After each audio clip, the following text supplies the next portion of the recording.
orang bisa motret malaikat, Bay.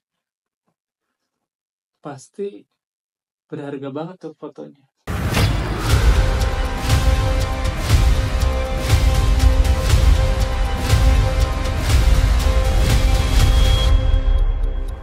Lalu kalian apa? Tokis. Ngomongin film bersama Bayu dan Edoy. Episode keempat dari Joko Anwar's Nightmares and Daydreams. Encounter. Jadi ceritanya sekarang di perkampungan nelayan. Ada seorang nelayan yang Marah-marah terus Teguh Rifnu Tuku. Wikana.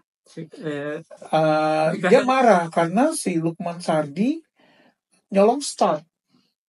Ya, mereka ngumpulin kerang kan. Nyolong start gitu. Orang-orang baru kerja malam, dia dari sore udah kerja. Terus kenapa orang-orang pada baru kerja malam? Karena pemukiman mereka tuh terancam digusur. Jadi mereka jagain itu. Itu loh. Jadi ini si Teguh Rifnu Wikana nih yang kayak lu gitu kan, lu nggak solidar sama kita gitu kan, lu nyolong start, nggak asik orangnya gitu loh. Dan si Lukman Sardi ada desas-desus istrinya tuh selingkuh dengan tetangganya. Ya, soalnya cantik istri. Eva Mayori. Gitu, tetangganya itu Irgi. Oke. Nah, jadi dia dapat hadiah Tustel bilangnya Polaroid ya. Nah, satu malam karena dia buruh ya. Dia ngelihat langit, ada cahaya, dia foto, begitu jadi ternyata malaikat. Gitu. Dan setelah itu dia punya power, baik si Lukman Sardi ini punya power. Terus karena hanya orang tertentu lah, orang terpilih lah yang bisa melihat malaikat. Nah sementara saat itu sebetulnya dia kerja keras bukan tanpa alasan. Dia nabung buat mencari ibunya yang menelantarkan dia gitu, karena ibunya tuh pergi kerja kemudian nggak balik-balik dari dia kecil ke Mekah ya masalah ya, Arab Saudi itu. Ya jadi TKI kan, PMI sekarang istilahnya gitu. Ya ini juga ceritanya sibuk banget sebetulnya ya, subplotnya banyak gitu kan.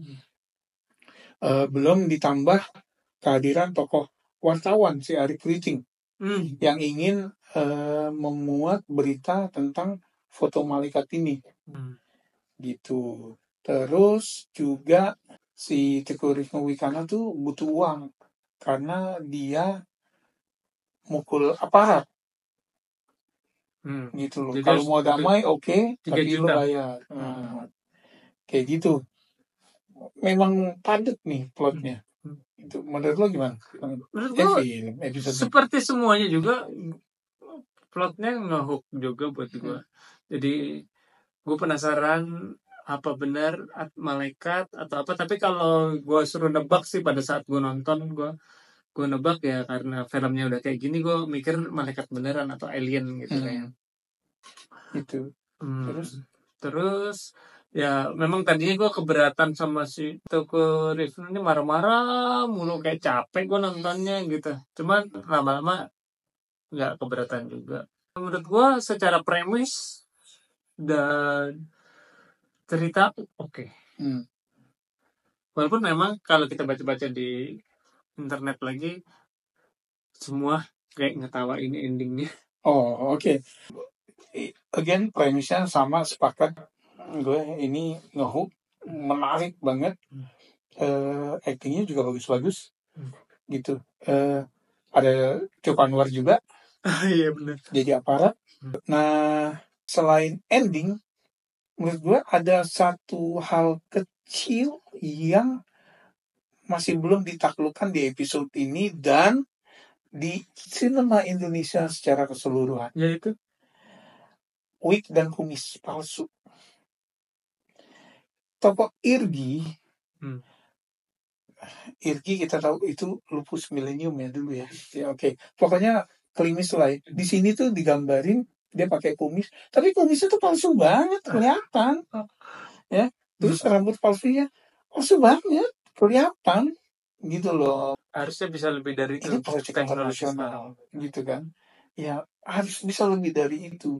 Nah, kalau tadi di episode pertama kita atau episode 2 kita mempertanyakan, ini jangan-jangan emang make up-nya aja nih yang kurang gitu kan ya? Gue jadi cenderung kayaknya iya deh gitu ya, karena di sini tetap cemong-cemong ya, Ersa Mayuri itu dicemong-cemong. Nah, ditambah faktor wig sama kumis palsu. Gue rasa kalau misalnya kita nonton film Thailand yang miskin-miskin itu nggak dicemong-cemongin ya, kayaknya foundation nggak pakai foundation cemong-cemong. Atau mungkin memang jadi gini, itu di Thailand, di kita emang kan karena panas-panasan itu ya setuju, cuma maksudnya bikin lebih bagus aja. Sama apakah ngaruh ke ceritanya? Enggak sih, enggak ngaruh, tapi selama si Irgi muncul untungnya nggak banyak ya, itu ganggu gitu ya. Itu membuat kita jadi lepas sama ikatan film ini gitu. Oke, itu kan dia ada jadi The Chosen One lagi ya, gitu. Endingnya yang levitating. Iya, nggak tahu. dia melayang gitu kan. Tapi apakah saya cerita yang menurut gue belum ya? Belum. Pertama, ini spoiler jadinya. Dia tetap belum ketemu ibunya. Ibunya diperankan oleh Happy Salma. Di foto doang. Di foto. Kasus sama istrinya belum selesai. Gitu. Jadi nanggung ya, nggak selesai, nggak tuntas. Episode ini sama kasusnya seperti episode sebelumnya, terutama yang 3 ya, belum tuntas. Gitu, kayak apa sih? Sebenarnya kita tahu episode berikutnya bukan cerita tentang dia lagi kan. Gitu.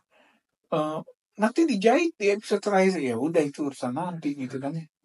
Gitu. Iya, bagi gua ya again Act 1, Act 2 gripping, Act 3 agak kendor dikit. Jadi capek gak sih lo? Artinya udah episode keempat tapi begitu terus gitu loh.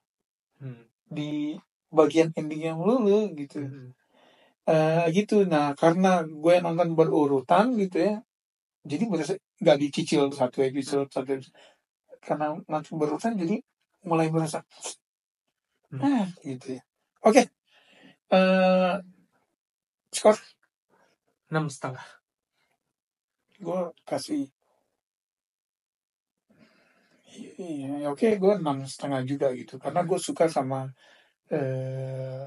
Lukman Sardi di sini. Gue suka Teuku Riznuwi karena gue suka ketika dia menunjukkan sisi lain dari karakternya. Ya, ketika si Lukman Sardi sakit, dia yang kenapa sih naluri tetangganya keluar gitu loh, baik. Gitu. Oke. Gimana pendapat kamu soal Encounter episode 4 Nightmares and Daydreams ini? Silahkan tulis di komen. Sampai ketemu di episode 5. Salam.